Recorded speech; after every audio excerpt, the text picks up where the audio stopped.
So we're back, and we left off talking about Benghazi. And we know that there were, 35 or so investigations about Benghazi, and they've gone over a lot of stuff with it and spent a lot of hours.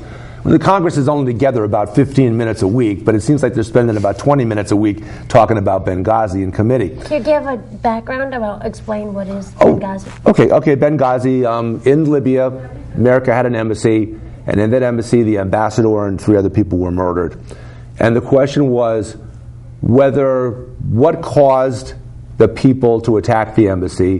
One of the questions was, help me with this, Marty, because you've got all 5 bullet points. There's 5 major things that people believed about Benghazi, and the Republicans, through their media outlet known as Fox, have just churned this thing up over and over and over again. Well, bottom line is, the Republican Party-controlled House of Representatives put out their final definitive report on Benghazi, and all the claims made about Benghazi ad nauseum were all wrong. None of them were correct. None of them. Not one of them. Now, you're not going to hear that on Fox because it kind of runs a little contrary to the Fox narrative about Benghazi and all the things they claim about what happened. In fact, our good friend Marty heard somewhere along the way that the ambassador, before he was murdered, was raped and anally raped. And we're not really sure at this point, and Marty's not really sure where he heard it or if it's true or not. Fair enough. But there's a lot of stuff that's been put out on Fox News which has turned out to be absolute propaganda.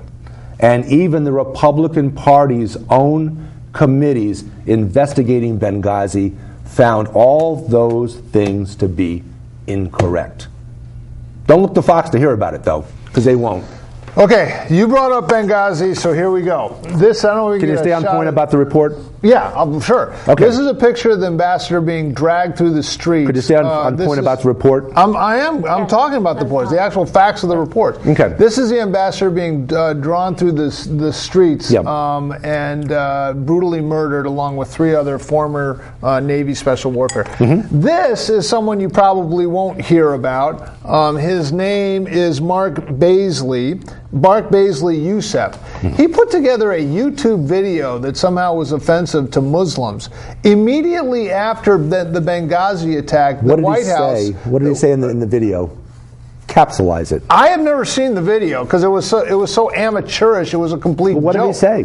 I don't know. It was something that offended Muslims. The way they portrayed Allah. Okay. He is now in jail, this person right here. Yeah. And Hillary Clinton went on Pakistani television and said that anything that was produced in this country that somehow offends someone's religious liberty, don't you worry, because the swift boot of America will come down on their neck. This guy right here is in jail. Those were her exact words? If you don't believe me, look it up. Those were her exact words? This is Hillary Clinton testifying in front of the things where she says, at this point, what does it matter? What does it matter how these guys were killed? This is her when the coffins came back to Andrews Air Force Base, and she went up to the grieving family members of those that died and said, don't worry, we're going to find the guy that put together that YouTube video. And then, what was the lady's name? Something Rice, you were saying? Susan Rice. Susan Rice went on all 5 Sunday morning television shows and said that it was a spontaneous uprising as a result of the YouTube video. And that's what happened, dear Americans. Nothing to see here. Keep going. And then there was an investigation, and they always say, oh, we gave you 55,000 documents. 55,000 emails, 55,000 emails. Come to find out, just a month ago, that Hillary Clinton has all her emails in a private server. Government emails related to Benghazi on a private server in her swank house in Chappaqua, where her and Bill are. So those have been subpoenaed, and the report will reflect what we find in those emails. What are they trying to hide? Why are they trying to project it on some YouTube videos? Why did they arrest the guy and he's now languishes in prison that produced this supposed YouTube video? And why are they lying to the American public? That's what the Republican Party wants to know regarding Benghazi. It was a nightmare. It happened right before the election. Everyone was afraid that this was going to cost Barack Obama the election. They were in complete spin mode. It's the YouTube video. It's the YouTube video. Hey, Rice, get out there on the shows and say that. And if you believe that, I got a bridge in Brooklyn I'll send you. It wasn't. It had nothing to do with that. They weren't properly defended. And that's what happened. You didn't see the YouTube video, so how can you say that? I actually saw smidgens of the YouTube video. It was something that you might have like a 12-year-old child with a camcorder in his backyard, in a swing set, and it's just nonsense. What did he say about God in the video? It was portraying Allah, right? I don't know. It would be comparable to the Paris cartoonist that was shot in the head by Muslims because something he drew, and I've seen those cartoons. It seems rather innocuous, but that tended to tick people up. That was a political cartoon. This was a YouTube video that no one had ever seen. I'll bet it's fair to say that when people innocuously make fun of Jesus Christ, our Lord and Savior, there probably are a lot of Christians that are ready to be up in arms about that. That is ridiculous. It's completely ridiculous. They would never. As a matter of fact, they would never. Yeah, they had things like a crucifix dipped in urine, and this was considered high art. That's a Madonna video, I believe. Well, whatever. Like a prayer. That video, for example, constantly the Christian faith, the Catholic faith, has artistically, editorially, journalistically been dragged through the mud. You never hear of a Christian going out and killing a journalist because of something he said or a playwright or anything else. No. Yet, you see that all the time. And unfortunately... Never. We'll look for those. Unfortunately... Let's see if we can find some for you. Unfortunately, the current administration, in what we see with the beheadings of ISIS and what we see with the raping of small girls, it's somehow justified in our president's mind because, after all, there were Jim Crow laws in the South. And after all, let's not forget about the Crusades 1,100 years ago. Who was the kid that they dragged behind that pickup truck because he was gay and then strung him up on some wire? You could come up with a lot of examples of horrible behavior by people that pretend to be Muslims. And we've gone over this a lot of times. We'll go over it many more times, I'm sure. But you could find just as many examples of people doing horrible acts in the name of Christ. And they're just as sick and just as twisted as anybody that does things, horrible acts in the name of Muhammad or in the name of Allah. To your point, I'll give you something. Okay. The Ku Klux Klan. Let's just take that as an example. Yeah. Burning cross. Yeah. Right? A cross. That's a Christian symbol. Yeah, but they were burning it to send a message to Catholics, correct? No, they were sending a message to minorities, blacks in the South, after Reconstruction. They started with Catholics, but go ahead. You say don't get no use for Catholics or Jews, but in this case, burning crosses was to strike fear in the hearts of black people in the South when they were registering to vote after World War II. Yeah. And it was started by this one the Grand Wizard. It was part of. There was. I'll finish it off for you. There was a member of the Democratic Party at a time when the Democratic Party owned all the racists. Well, the Democratic Party doesn't own all the racists anymore. That other party owns all the racists now. So who was it? I completely and utterly disagree with your concept. No, David who? David Duke. David Duke. The guy I was thinking of was Nathan Bedford Forrest. Is the guy I was thinking of. That was right. He was a Confederate general in the Confederate War, the Civil War. Yeah. But my point is that if they usurped Christian symbolism and everything. But overwhelmingly, the vast majority of Christians across the country renounce the KKK, say they don't speak for us, they don't represent us at all. Right. However, in the Muslim case... Yeah, they do. No, they don't. I can show you the Pew Research poll. Okay, they do. You people out there in look it up. Yeah, take up... Help us out. Look it up. Go Pew Research poll and go minority Muslims in Britain. 30% are in favor of the 7/7 bombings when they bombed the buses over in London. Something like 20% in Jordan, in Pakistan, in Britain. How about America? In Paris. In America, it's like more like 2, 3, 4%. 2, 3, 4%. It's much lower than support terrorism. Okay, there you go. Right now, there you go. Muslims So that's like the 2% of white Americans that are KKK members. Sorry, she was making a point? Yeah. No, I'm saying recently in Paris, Muslims have been bombing the Jews. Yeah. And I mean, right now there's talk of the Jews migrating towards Israel because we're seeing anti-Semitism raise its head. But this is all getting back to your point on the Muslim attack on Benghazi. Yeah. The Obama administration, with their willing accomplices in the media, highlighted and led by Hillary Clinton, tried as desperate they could to blame this on some YouTube video, and it was a spontaneous uprising that happened. That is a bold-faced lie. And you haven't seen the video. Everyone out there listening should know that, and I think they actually already do. Anybody out there actually seen the video? Let us know what you think. You say you've seen snippets from it. Yeah, but you haven't seen the whole. It's not a long video. Have you seen the video? Yeah, it's not a long video.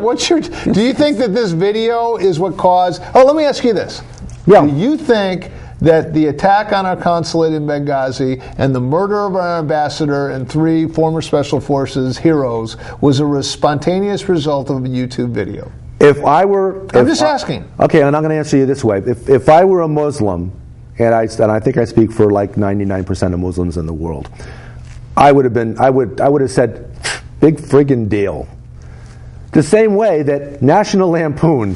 You ever read National Lampoon back in the day? Mm-hmm. Actually, it was the Harvard Lampoon, then it became National Lampoon. And they did an article about Jesus Christ. And in the article, it was a lampoon, as you'll find in National Lampoon. Amongst other things, they mentioned him as being a simple carpenter at heart, and he's there with a hammer, and there's a nail through his hand. And see, to me, I think it's in a way it's annoying, but in a way it's you have to. In a way, it's humorous, and I think Jesus Christ himself would have seen something like that and said, "That's pretty funny." That's because you're you and I'm me, and we're not, and we're part of the vast majority of people across the world: Christians, Muslims, Jews, atheists, agnostics, everybody that can look at things with a sense of humor. And sort of say, well, it offends me a little bit, but hey, freedom of speech, and it is a little bit funny after all. I don't think. Answer my question. My question to you is: that's just us. Do you believe that no. the Benghazi? Okay, so absolutely not. Okay, but here's the point. Here's the point. It's not a rational response. It's supposedly, we're talking about people that aren't rational. Okay, but supposedly the next president of the United States, Hillary Clinton, went in. Well, the president of the United States went in front of the United Nations and blamed it on a YouTube video. Hillary Clinton said the result. She whispered into the ears of the grieving parents of fallen foreign Navy SEALs, "Don't worry, we're going to get the guy that made this video." Is that on tape? No, it isn't, but I happen to know it. Okay. And I'm telling you, it's a bold-faced lie. You had a family fact that you're willing to... You had a family member that was there then, right? No. Is that what it is? Absolutely not. Okay. But it's a bold-faced lie. And for the left and the progressives to just suspend their natural intelligence and to, this is a perfect prop, to eat this stuff up because Madam Hillary told her that's the case, and there's 35 million or 35,000 missing emails. Oh, they're about yoga? Oh, great. No, nothing to see here. That's fine. That's fine. Oh, they killed one of our ambassadors. Oh, it was a YouTube video. People got upset. I can see that. Okay, nothing to see here. Nothing to see here. We'll be able to keep our doctor, keep our medical policy. Oh, great. Yeah, nothing to see here. Oh, they attacked people that said they were members of the Tea Party or a patriot, and the IRS just targeted them. But there was no political involvement there. Oh, okay, nothing to see here. I'm just going to eat this stuff up. You gotta be kidding. This guy is entertaining. You say he does this a lot. But you guys eat this stuff up, and I know you're smarter than that. I never get tired of him going through the dramatics. The dramatics. I love it. He's very good at that. So what do you think that now emails back to were reality. About? What do you think that they think that emails were about? Okay, you want what I think? Yeah. I mean, what I think is, Richard Nixon does not have a corner on the market on paranoia. I think Hillary Clinton is incredibly paranoid. Oh, and what I was saying at the end of our last show, I think you're right about that, which we were cut off on. I was saying at the end of our last show, and again, you can't make this stuff up. Whatever. Today is Monday the 23rd. Today it comes out. She goes in front of the UN cameras and says, "Listen, most of those emails, they were sent to the State Department and they were captured in the State Department email, so they're all captured. Nothing to worry about there. Don't worry. Aunt Hillary is telling you how everything really is." She got any today, it came out that those emails didn't go to people in the State Department and thus were captured and cataloged, like the law says. Yeah. They actually went to private email addresses of all her chief lieutenants and stuff like that. Yeah. So there she is again in a lie. Being paranoid, and you're right. Paranoia, you see that in a lot of politicians.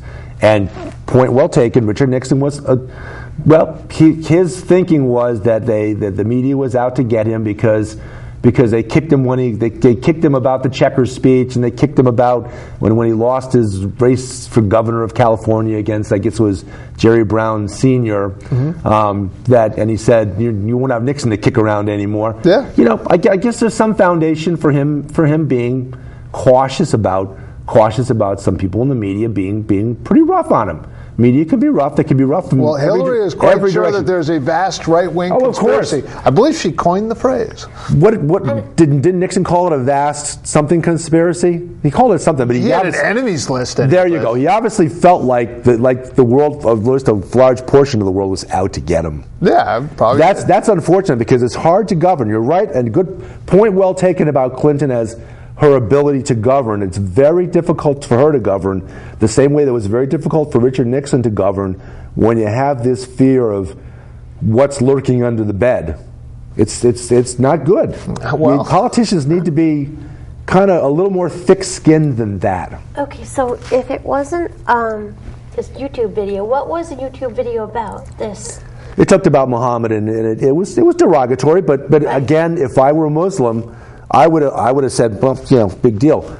But that's me. And you probably, if you hear stuff about, and I hear stuff about, lampoons of Jesus Christ, our Lord and Savior, that are pretty damn harsh and pretty damn critical and pretty damn derogatory, couched as lampoons, we'll be offended, but we'll laugh because we're thinking people. But every religion has a few kooks that look at these things, that attack something that they hold dear, and they get really offended, and they respond very badly, and that's unfortunate, isn't it? It's very unfortunate, but I mean, the way I heard it explained, it was interesting. In our show, we had two local imams on the show, and we talked about some of this. Yeah. And they talk about the concept of you do have freedom of speech, but you don't have freedom to offend. Right. And actually. You kind of do have freedom to offend in America under our system. It's a different culture, but that being understood, I would not go out of my way to offend my fellow American, regardless of his religious belief, one way or the other. Right. We are a tolerant, pluralistic country, and that's the way it should be. Unless they're liberals, then you don't mind offending. No, I mean, go ahead. Yeah, I guess I don't want to. Politically, I mean, I have this concept of the arena and the ideas, and if you knock around ideas, and the best ideas will tend to win out. And so I think it's a good and vibrant, exchange of ideas and opinions, and you have good fun with it. That's why we're here. Okay. High five. High five. But it's the Benghazi attacks that are going. I'll mention it, but I was just to finish my thought. But the thought of I don't go out of my way to purposely offend other people because of their political persuasion or otherwise. That's because probably a good thing. That's because you're a sensitive human being. Yes. And plaudits to you for that. Okay. You are. Marty Heiser, and you heard it here first. You might not hear it anywhere else. But I will say right here that Marty Heiser is a very, I have said it before and I'll say it again, you're a very sensitive human being and I appreciate that. We have great discussions. Even if we don't agree, we have a very strong camaraderie, and Emily stands between us so that we don't get too angry with each other. Can I have both your opinions? What do you think caused the Benghazi attacks? And if it wasn't this YouTube video and it wasn't Okay, whispering in the ear. Okay, here's the two scenarios. Well, here's the Republican, what they feel that the ambassador had sent request after request to increase security, and that they were concerned about, that there was a lot of Islamic terrorist fanatics activity that was increasing in and around that area. Yeah. I believe they had just taken out Gaddafi within the last year or so. Yeah, you recall. So the country was in an upheaval. Yeah. Certainly. So the ambassador is sending these, desperate pleas months before for increased security that wasn't forthcoming. Yeah. And then there's speculation that even when the attack was ongoing, the men on the ground that were under attack, they had a quick response force, so was ready to go, but they were told to stand down. That's another point that was said was not true in the Republican report in the Congress. But go ahead. But so it was in and of itself a terrorist attack on one of our embassies. It wasn't really an embassy; it was a consulate. And embassies and consulates are pretty much sacrosanct worldwide. That's what you don't mess with anybody's embassy or consulate. You defend it. Other people's embassies and consulates in your own country. Yeah, that's true. Unless your government is. That's why, Snowden is in the Argentinian embassy in London, and they can't go get him because that's considered Argentinian land. Absolutely. I may have it right. Is it Argentina, Ecuador, or something? And boy, they complain about that kind of stuff on Law and Order all the time about how this guy from the embassy came out and ran up 6,000 parking tickets, and this guy came out and killed somebody, ran back in the embassy, and we can't touch him. That's because of the United Nations. You're talking about Manhattan, Yeah. And Manhattan's got, wall-to-wall embassies. Yeah, exactly. But the point is that's kind of the Republican scenario of probably what happened, and there was just a terrorist attack, which is unfortunate. And the left will point out, well, under George W. Bush, there were 26 different State Department personnel that died in attacks worldwide. Something like that, yeah. So from the Republican point of view, it wasn't that there was an attack. It was this cooked-up cover-up because the environment was just prior to Barack Obama's election for his second term. So they desperately didn't want to say that this was a terrorist attack on his watch because that would reflect poorly on the president. Like 9/11 reflected badly on George Bush when he ran for re-election. Okay, but that was the thinking behind it from the Republican point of view. The Democrats said, well, it was a spontaneous result of this YouTube video, which turned out to be less than accurate. Well, it's less than 100% accurate, but as I say, the Republican-controlled committees that have gone over these things with 35 investigations, something like that, found that all these bullet points, all these things that have been floating around on Fox ever since then are, unfortunately for Fox, and they won't report it, unfortunately, incorrect. But they were wrong about everything that they claimed you're not to be right, fact. because these investigations have been stymied by the administration that won't turn over the documents. What are they trying to hide? Then why do the Republican-controlled Congress and their committees issue a final report? I think, well, probably every committee has to, wrap things up initially. But if they say we haven't been given the documents and this was, so they want to reopen it now, and they want to talk about, and they want to shift the focus from Benghazi Gate, because ever since Watergate, everything has a gate attached to it. Who knows why? Watergate didn't have a gate in front of it. Benghazi didn't have Benghazi did have a gate in front of it, so that's more appropriate. Lewinsky Gate. Lewinsky never had a gate in front of her that I know of. Although I'm just going to leave that right there. Although maybe she should have. Well, I must say that when the whole Clinton-Monica Lewinsky, we were hearing on CNN about that. In Europe, they were bombing Serbia and all these countries, and we never heard. Yeah, that was the wag the dog thing. Something going on, and they just a distraction. Yeah, distraction. Yeah. Maybe all this stuff is a distraction for us too. To cover other things that are going on. I think rather than saying they're distractions, I think they're things that are put out there to, as we talked about off camera with Roberto coming in and talking about we as human beings being divided one against the other on issues. I think these things are put out in order not to distract us but to divide us. There means that both political parties use these things in order to get cha-ching. Democrats send out a letter that says Karl Rove is turned into a canned ham with glasses on and is killing and is destroying America. Send money. Republicans will say Nancy Pelosi, her eyes never shut, which is basically true, but her eyes are shut and she's horrible and she's out to destroy America. Send money. Yeah. Everybody uses this as a vehicle to squeeze us for money.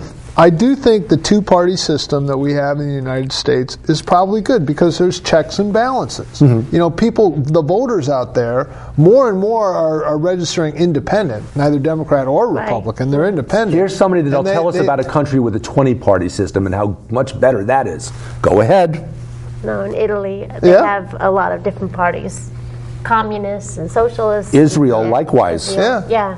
Well, okay. Maybe it keeps it more balanced. Not one party will get an overwhelmingly amount. And that's kind of what we have here. Right. I mean, in a sense. I mean, if there's two major parties. Right. But I mean, you have to go back to Ross Perot. Right. That's how we got Bill Clinton because all of a sudden there was an independent that came up there, took 20% of the vote. Yeah. And George Wallace got us Richard Nixon the first time around because George Wallace split off for he was the bad eggs in the Democratic Party, the Dixiecrats, the racists that split off, and their votes went away from the Democrats to George Wallace, and that's how Richard Nixon snuck in. But the point, I mean, we're talking about democracies, whether we're talking about Israel, Italy, America, and I think that the vibrant exchange of ideas and opinions, the power rests in the hands of the people, and the people can vote you in and they can vote you out. That's you don't like what's going on in Congress, you can vote them out every 2 years, and the Senate's every 6 years, President's every 4 years. And the people will speak, and things will shift. And right now, we have more Republicans in elected office federally than we've had since World War II. I don't know about the nutmeg state. God bless you guys in the nutmeg state. But that's what we're doing nationally. And that is the last word we're going to get in. We're under a minute, so whatever we say from now, don't just disregard it because the point's been made. High five, Marty Heiser, beautifully said. Give him a high five, Emily. I will. Beautifully said, Marty. You're absolutely right. But I still say that I think that it'd be better if we were more like Italy or like Israel. All these countries that start with I or seem a little bit I. Ireland probably has about a lot of different parties too. So there you go. No, you're right. I agree that the more parties, the better.